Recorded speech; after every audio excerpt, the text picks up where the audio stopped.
telah terjadi kemajuan teknologi yang itu semua kita rasakan. Termasuk dalam hal menuntut ilmu. Kita bisa mendapatkan ilmu dari media-media yang bisa kita dapatkan. Kita bisa mendapatkannya dari alat-alat elektronik, dari gadget dan lain sebagainya seperti itu. Satu sisi ini adalah satu hal yang positif, memudahkan kita untuk senantiasa mendapatkan ilmu. Tapi di sisi lain ada hal negatif yang banyak juga.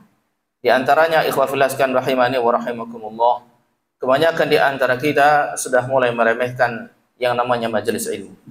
Maka bersabarlah antum semua yang berada dan masih tetap istiqamah dengan majelis ilmunya para syabab sekalian.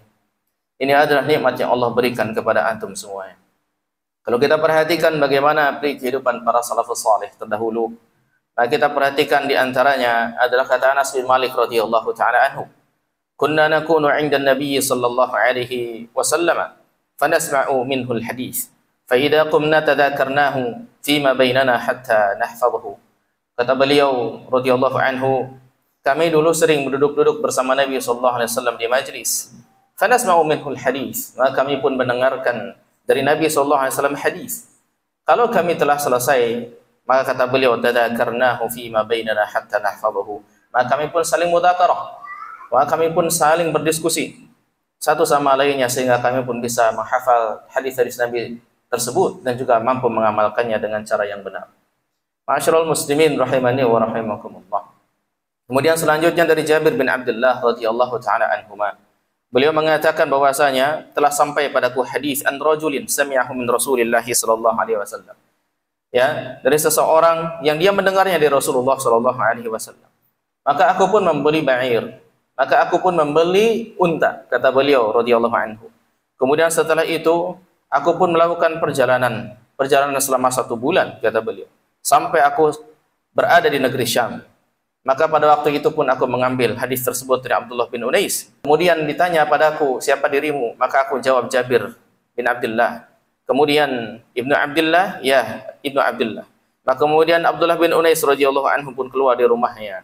Kemudian memelukku, maka aku katakan kepadanya, aku ingin hadis yang telah sampai kepadamu bahwasanya Nabi pernah menjelaskan kepadamu atau kamu pernah mendengar dari Nabi sallallahu alaihi wasallam fil qisas, itu tentang balasan qisas.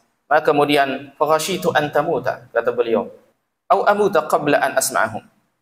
Aku khawatir engkau segera meninggal atau aku meninggal duluan sebelum aku mendengarnya darimu. Rawahu Ahmad, hadis riwayat Ahmad. Ayyuhal muslimun, kalau kita perhatikan bagaimana yang dilakukan Jabir bin Abdullah radhiyallahu taala anhu, kita dapati semangatnya untuk mencari ilmu luar biasa. Ia rela untuk perjalanan selama 1 bulan untuk mengambil 1 hadis dari Abdullah bin Unais. Dan ia khawatir kalau keburu meninggal sebelum mengambil hadis tersebut. Ini menunjukkan semangat mereka untuk mengambil langsung dari mulut guru, semangat mereka untuk mengambil langsung dari majlisnya, semangat mereka untuk senantiasa mengambil ilmu dari tempat yang berkah. Ini dari majlis-majlis ilmu. Ma'asyiral muslimin rahimani wa rahimakumullah. Wahai hamba-hamba Allah semuanya.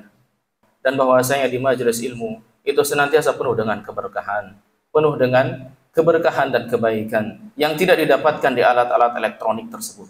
Antum bisa mendengarkan alat elektronik atau mendengar kajian-kajian dari alat elektronik 1 jam bisa, tapi scroll HP-nya, main game-nya dan lain sebagainya dari hal yang tidak berguna lebih daripada itu. Sementara kalau di majelis ilmu, maka antum akan dengarkan 1 jam, 2 jam, antum sama sekali tidak membuka HP, antum sama sekali tidak scroll yang lain, tak terganggu ilmu tersebut, tak terkurangi keberkahan-keberkahannya, tak terkurangi kebaikan-kebaikannya. Ikhwah fillah sekalian rahimani wa rahimakumullah. Terkadang banyak kita mengeluh tentang kehidupan, tapi kita sendiri lupa bahwasanya kita menjauh dari tempat-tempat kebaikan. Ibadallah, menuntut ilmu adalah kewajiban bagi kita semuanya. Berbahagialah kepada antum yang masih istiqamah untuk menuntut ilmu di majelis ilmu.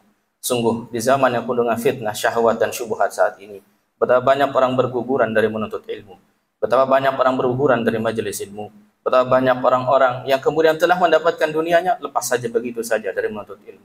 Dulu sebelum dia mengenal tentang dunianya, dia begitu rajin untuk menuntut ilmu, datang ke majelis ilmu. Tatkala sudah mengenal tentang dunianya, 1 persatu majelis dia lepaskan. Ikhwah fillah sekalian, dulu sebelum menikah dia pun rajin menuntut ilmu. Kemudian setelah mendapatkan jodohnya, dia pun pergi dari majelis ilmu. Betapa banyak orang-orang yang digelincirkan syaitan, dan jangan sampai kita termasuk seperti itu. Wahai para syabab sekalian, nasihatku untuk kalian semuanya, untuk senantiasa istiqamah di atas ilmu dan amal saleh sampai akhir hayat kita. Bagaimanapun kondisi dan juga keadaan kehidupan kita, jangan sampai kita meninggalkan majelis ilmu. Semoga Allah senantiasa memberkahi kita semuanya.